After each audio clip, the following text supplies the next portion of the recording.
नासिस नामी एक यूनान का शख्स था जो बहुत अमीर कबीर था। तो वो नंबर लगते हैं ना, 8वें नंबर पे और 7वें नंबर पे, 6ठे नंबर पे दुनिया का अमीर तरीन शख्स कौन है। तो किसी ज़माने में वो इन नंबरों में था। तो उसकी आँखों के ये पपोटे काम करना छोड़ गए। डॉक्टर स्लोशन टेप लगा के उसकी आँख खोल देता था, स्लोशन टेप लगा के बंद कर देता था और वो सो जाता था। फिर वो खोलता और जो है वो उसको देखना मिलता। तो ये ऑटोमेटिक सिस्टम ख़राब हो गया। तो किसी ने नासिस से एक दिन पूछा कि तेरी ज़िंदगी की सबसे बड़ी ख्वाहिश क्या है। ये जहाज़ों के बेड़े तेरे हैं, ये इतने बड़े कारोबार हैं, ताहद नज़र फैले हुए बंगले, इतना कुछ, तो कोई ख्वाहिश रह गई है? उसने कहा हाँ, एक मेरी ख्वाहिश रह गई है। तो सुनने वाले ने कहा कि क्या? कहा काश कि अपनी आँखें अपनी मर्ज़ी से खोल सकूँ, ये मेरी ख्वाहिश है। तो उसने कहा कि अगर इसके लिए तुझे कोई पैसे लगाने पड़े तो कितने को पैसे लगाएगा? कहा सारी दौलत लगा दूँगा, काश कि अपनी आँखें तो अपनी मर्ज़ी से खोल सकूँ। तो मेरे इन दोस्तों में से कईयों को आज ये एहसास हुआ होगा कि ये भी कोई नेमत है।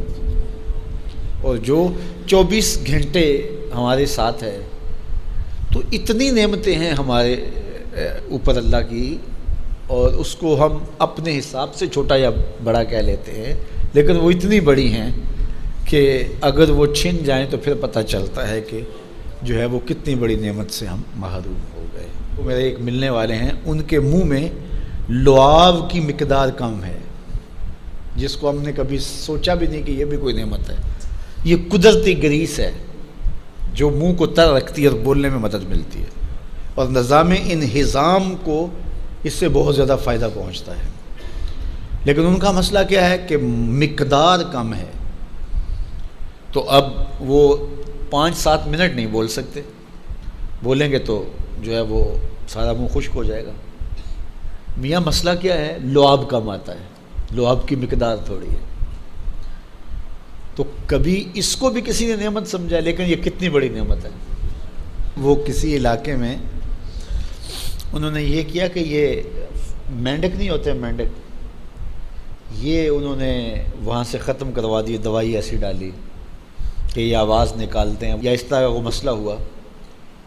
तो अब क्या हुआ कि चावल की फसल पर ऐसी सुंडियाँ आ गईं कि जिसका कोई इलाज ही नहीं था।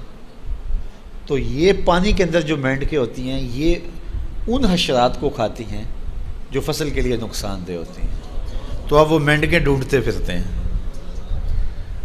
अब हमें नहीं पता कि कौन सी चीज़ कितनी बड़ी नेमत। ये केचवा होता है, केचवा कभी आपने देखा, जिसको वो हम अपनी पंजाबी में गंडोया कहते हैं। कभी आपने सोचा कि इसका सिलसिला क्या है? ये मट्टी खाता है, एक तरफ से दूसरी तरफ से निकाल देता है। और अब हमारे उधर एक ज़िम्मेदार था, तो वो बच्चों को पैसे देता था कि वो ले करके और अपनी फसलों में छोड़ता था।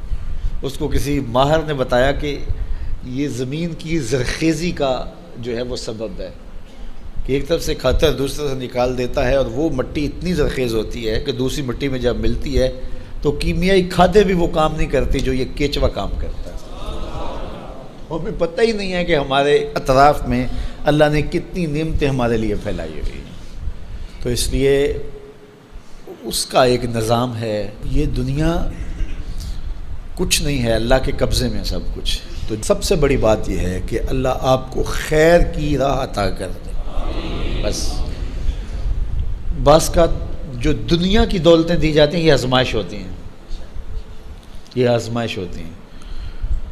तो जो आपको किसी से नेकी करने की तौफीक मिल जाए, किसी की मदद करने की तौफीक मिल जाए, किसी दुखी के काम आने की तौफीक मिल जाए, किसी की जान बचाने की तौफीक मिल जाए, तो ये बहुत बड़ी दौलत होती है।